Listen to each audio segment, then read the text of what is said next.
Pessoal, na aula de hoje nós vamos tratar sobre multímetros, mais especificamente sobre multímetros digitais, como esse aqui que eu estou apresentando a vocês, né?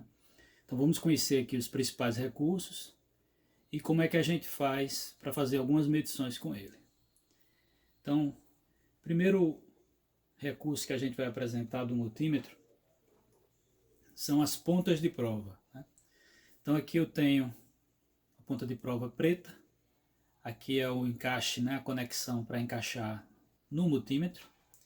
Na outra extremidade da ponta de prova, nós vamos ter justamente a ponta que é usada, né, para encostar onde eu estou querendo fazer a medição e obter o valor, né, a medida que eu estou querendo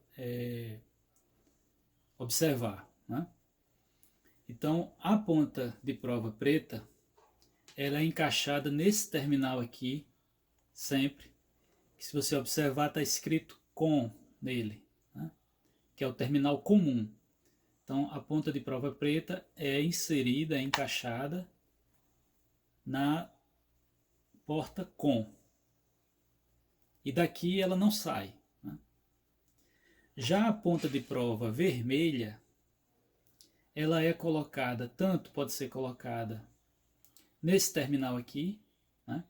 Que você olhar é um terminal onde você tem identificado, né, um V de volts, um MA de miliampere e o símbolo, né, do ômega, que é o que significa ohms, né?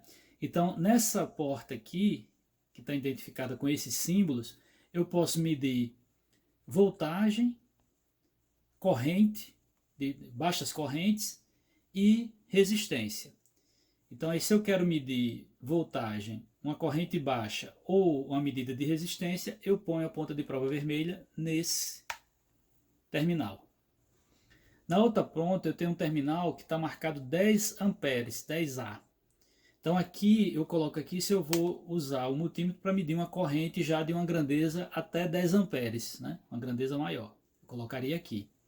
No caso do nosso curso de manutenção, na maioria das vezes nós vamos medir voltagem ou corrente, né? E aí eu vou explicar depois para vocês porque não é interessante usar esse tipo de multímetro aqui para medir corrente, né? Então, a ponta de prova vermelha vai ser inserida aqui nesse terminal, o terminal que tem a identificação, né, de V, voltagem, miliampere e ohms, né, resistência. Então essa é a parte das pontas de prova, né? Então eu vou ter as duas aqui inseridas e na outra extremidade nós temos, né, justamente as pontas que a gente vai inserir onde a gente está querendo medir.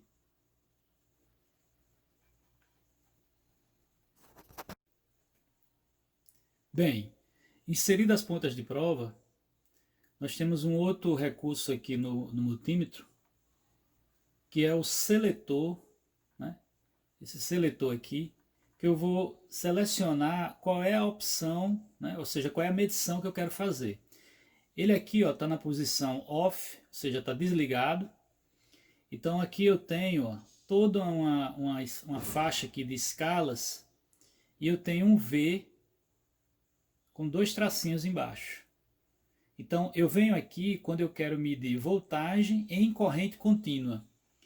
E eu vou selecionar aqui, ó, um desses valores de acordo com o valor máximo que eu estou esperando encontrar. Então, por exemplo, se eu vou medir uma pilha, uma bateria de 12 volts, então eu coloco aqui, ó, no número 20. Por que 20? Porque 20 está logo acima de 12, ou seja, eu garanto que eu consigo medir 12 volts, porque eu consigo medir até 20, e é o valor imediatamente superior a 12. Isso vai me dar maior precisão. Eu poderia colocar em 200 para medir 12 volts? Poderia, porque 200 está acima de 12 volts. Mas eu não vou ter a melhor precisão para medir essa voltagem de 12 volts. Então eu coloco na escala, né, no valor imediatamente superior. No caso aqui, 20. Então aqui para medir voltagem em corrente contínua. Aqui do outro lado nós temos um V com um símbolo como se fosse uma onda, um sinal do tio, né? Então aqui eu venho quando eu quero medir voltagem em corrente alternada, e aí eu tenho dois valores, 600 e 200. Então aqui em 200 eu vou medir voltagem em corrente alternada até 200 volts e em 600 até 600 volts, né? E aí lembrar o seguinte, pessoal, medir voltagem em corrente contínua é quando eu vou medir voltagem em pilhas, baterias, saídas de fonte de alimentação, né? E medir voltagem em corrente alternada é quando eu vou medir voltagem, por exemplo, na tomada na nossa casa, né? Ou quando eu vou medir a voltagem na saída de um estabilizador. Eu vou medir aí voltagem em corrente alternada. Já nessa faixa que vai daqui até aqui e tem identificação da letra ômega, é aqui a medição de resistência. Eu vou medir, né, no caso aqui, a continuidade elétrica, né? Então, quanto mais alta a resistência, maior a dificuldade a passagem de corrente elétrica. Quanto menor a resistência, mais fácil a passagem de corrente elétrica. Então, eu posso medir até valores aqui de 2000 K ohms, né? 200K, 20K, que seria 20 mil, né? 2.200 ohms, né? Então eu tenho esses valores aqui. A mesma lógica, eu sempre vou colocar num valor imediatamente superior àquilo que eu estou esperando medir, né? Nós vamos ter uma medida de resistência especial, que é essa aqui embaixo, está logo em cima aqui do terminal da ponta de prova preta, que esse é o chamado teste de continuidade, o BIP teste, e também pode ser usado para um teste de diodo. Inclusive tem um símbolo de um diodo desenhado aqui, né? Então aqui eu ponho quando eu quero medir, por exemplo, continuidade. Um exemplo, quero medir se um fio não está rompido, né? E aí, nesse caso aqui, ao haver continuidade, vai ser emitido um sinal sonoro, né? Vou exemplificar aqui para vocês, ó. Vou encostar aqui o multímetro e vou encostar a ponta de prova preta na vermelha, né? Deixa eu focar aqui. Então aqui, ó, ao encostar,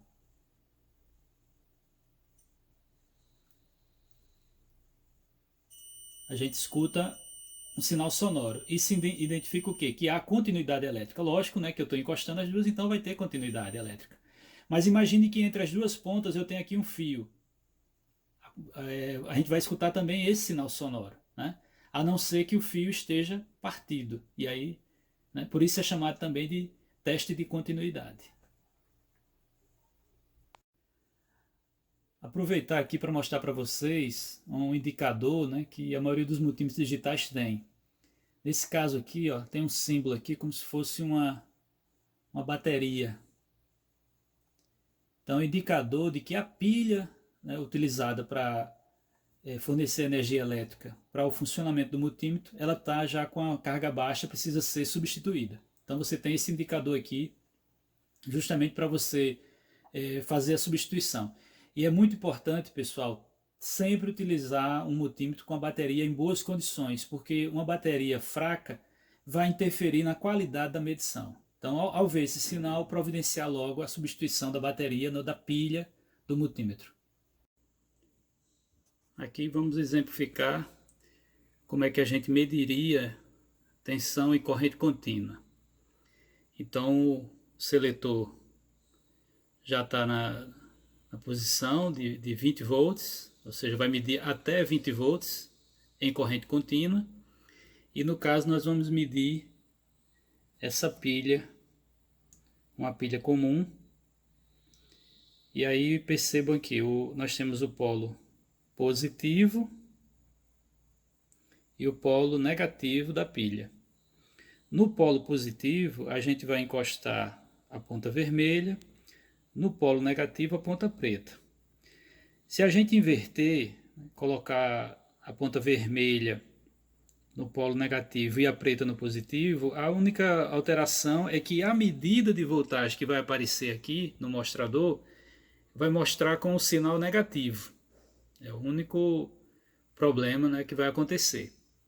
Mas assim, por padrão, a gente coloca a ponta vermelha no polo positivo e a ponta preta no polo negativo. Para facilitar a filmagem, eu estou filmando com o celular, então eu tive que fixar as pontas de prova com durex na pilha. E aqui nós temos a medida 1.37 volts. A pilha já é um pouco usada, então ela não dá 1.5, que seria a medida normal dela. Já é uma pilha bastante usada, então por isso que ela dá uma medida abaixo de 1.5 volts. Mas aqui observe, né? A ponta vermelha no polo positivo e a ponta preta no negativo. E aqui a medida de 1.37 volts.